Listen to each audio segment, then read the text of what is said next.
الرحمن الرحیم۔ صحیح بخاری حدیث نمبر 644۔ حضرت ابو ہریرہ رضی اللہ تعالیٰ عنہ سے روایت ہے کہ رسول کریم صلی اللہ علیہ وسلم نے فرمایا، اس ذات کی قسم جس کے ہاتھ میں میری جان ہے، میں نے ارادہ کر لیا تھا کہ لکڑیوں کو جمع کرنے کا حکم دوں، پھر نماز کے لیے کہوں، اس کے لیے اذان دی جائے، پھر کسی شخص سے کہوں کہ وہ امامت کرے، اور میں ان لوگوں کی طرف جاؤں جو نماز باجماعت میں حاضر نہیں ہوتے، پھر انہیں ان کے گھروں سمیت جلا دوں۔ اس ذات کی قسم جس کے ہاتھ میں میری جان ہے، اگر یہ جماعت میں نہ شریک ہونے والے لوگ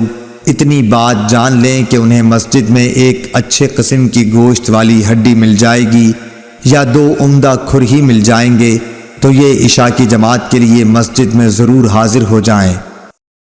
اللهم صل على محمد وعلى آل محمد كما صليت على إبراهيم وعلى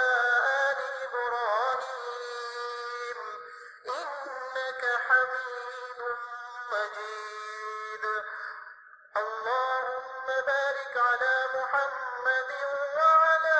آل محمد كما باركت على إبراهيم وعلى آل إبراهيم إنك حميد مجيد